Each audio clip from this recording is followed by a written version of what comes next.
Welcome to Comment with me, George Galloway, here on Press TV, every week at this time, bringing you the big conversation, bringing you the great debate. But it can only be a debate, really, if you join in.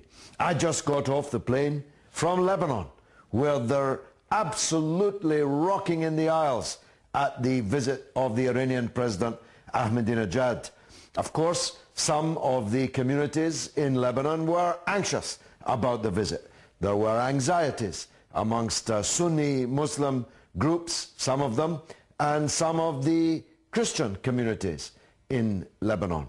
But President Ahmadinejad reached out to all of them. I'm not a big fan of all of his speeches, as many of you already know, but this was the best speech of his presidency. It was carried live on almost all Arab satellite channels, as well, of course, as here on Press TV, and indeed elsewhere in the world. It was a speech that was going to be listened to and then studied after the event. And it was a barnstormer.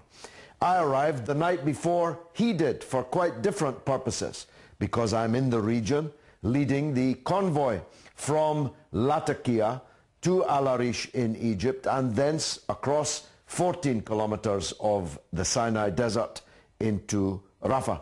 More about that in a minute. But when I arrived at Beirut airport, it was transformed. The whole area of southern Beirut was transformed into mini Iran. Everywhere Iranian flags, everywhere pictures of Ahmadinejad, and everywhere full of expectation for his visit. Hundreds of thousands of people have listened to his two set-piece speeches in Lebanon itself, one in Dahia, which was devastated in 2006 by the Israeli Air Force bombardment, and in Bint Jbeil this afternoon, which, as he rightly said, had been the epicenter of the Lebanese resistance to the Israeli aggression, invasion, and attempted reoccupation in 2006. I must say, I was anxious myself about the visit, because I know very intimately the fault lines which exist within Lebanese society and especially between Lebanese politicians. But President Ahmadinejad did a great job. His speech deserves to be studied and studied and studied again, because it linked all the great regional issues with the international questions of globalized capitalism and the rest. But it also sent a message of unity, of the need for the Arab and Muslim world to be united against their real adversaries, their real enemies, and not to be divided by confessionalism, by sectarianism. And I thought he did a magnificent job. I'd like to hear your point of view. Yes, Anwar, welcome to the show. Hello, George. Good evening and assalamu alaikum to you. Alaikum salam. You're looking much fitter every day. Nice to see you, George. Yes, I'm suffering with all this traveling in the Middle East. I'm losing weight fast. Now coming to Ahmadinejad's visit to Beirut, very briefly, George, as you just said very rightly, I think his speech should be studied very deeply, and the one should be able to read in between lines. I think, I listened to the whole speech, George. I think he was very honest. There was no ambiguity, and he is trying his best to bring peace and understanding into the region, which has been the policy of the West and the Zionists and AIPAC and all those, as you know, to divide them, and we know the history. So I hope it sends a good message to the Zionist people, because I know, George, as you know yourself, there are a lot of Jews who don't agree with their own government. And I hope that they pressurize Netanyahu and his government to change their ways, because if they don't, I am sure one day, George, I hope that day doesn't come. America is going to help them as they have always done. But we don't want bloodshed in the Middle East. No, the last thing we need is even more blood to be shed. And you're right, Anwar, even some members of Netanyahu's own government said in the Knesset last week that there was the whiff of fascism, their words, the whiff of fascism about the latest Netanyahu proposal to force non-Jews living in what they call Israel to sign an oath of allegiance to a Jewish state, thus signing themselves as second-class, third-class citizens. There is indeed a whiff of fascism about that proposal. I don't always agree with President Ahmadinejad, and even more often, I don't agree with the way that he expresses things. I was anxious about the visit to Lebanon, but I tell you it could not have gone better. He has allayed the anxieties of significant sections of both the Sunni Muslim and the Lebanese Christian population. It was a barnstorming performance. It was an outstanding speech. He's done Iran proud. He's done Iran a lot of good with this visit to Lebanon, and it's a great credit to himself that he made the speech that he did. Let's go to Slough on the same subject and talk to Harris. Harris, welcome to the show, friend. Assalamu alaikum, George. Alaikum salam, go ahead. Oh, brilliant. No, I just want to say that further commenting on Ahmadinejad, I think although I'm with you, I don't always necessarily agree with him, but I think his speech is all-inspiring today, given the circumstances.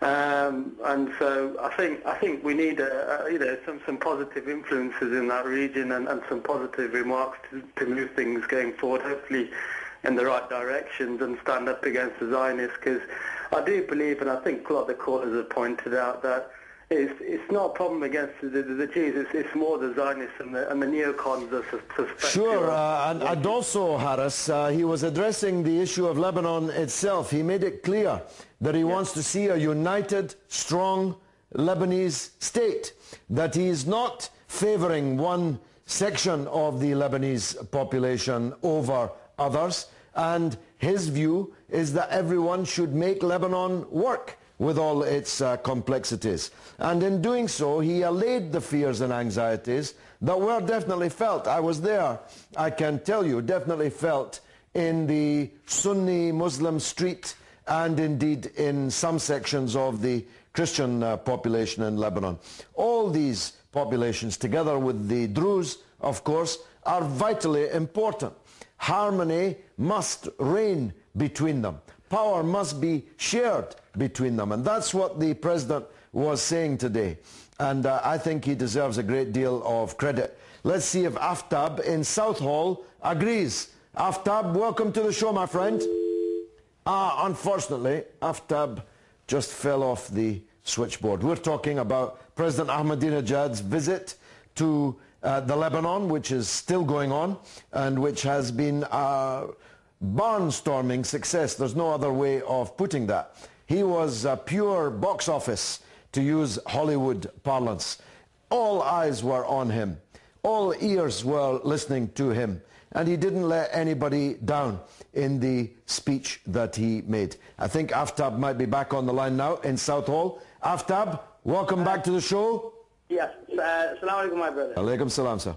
My brother, just I want to say, first of all, to all of our Muslim brothers, why we say we are Sunni and we are Shia. This is just, I don't understand this. I agree with that, yes. This is the main point. People just divide and they rule on us. So we don't say we are Shia and we are Sunni. At least we believe in one God. And after that, whatever we do, it is our Iman, whether it is weak or it is strong, it is we who have to pay the account. So yes. Why we say we are Sunni and why we are Shia, the first thing. Very good point. I would like to remind my brother, we should not say we are Sunni and we are Shia. We are just Muslim. Okay, very good point. Go ahead, sir. Yes, my brother. And the second thing is I'm saying, I don't understand this Arab, the government. Ahmadinejad is saying everything openly. It's not saying behind the screen that he is with which country. He is openly saying he is with the Muslim people or with the right people. Either it is a Christian, Jews or the Muslim. Well, of course, not all Iranian people are with the government. there's a very substantial opposition to the government in Iran. But of course we only know that because there was a free and democratic election in Iran.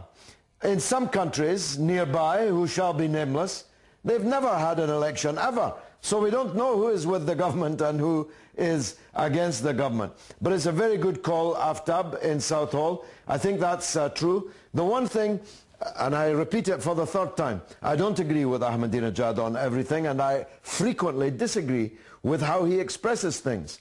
But nobody can doubt that he is sincere. And I think that's the secret of the success that he's having. He is transparently a sincere and honest and uncorrupt person.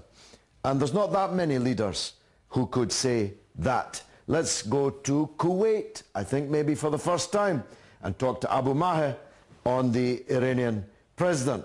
My friend in Kuwait, you're very welcome indeed to the show. Thank you. Thank you.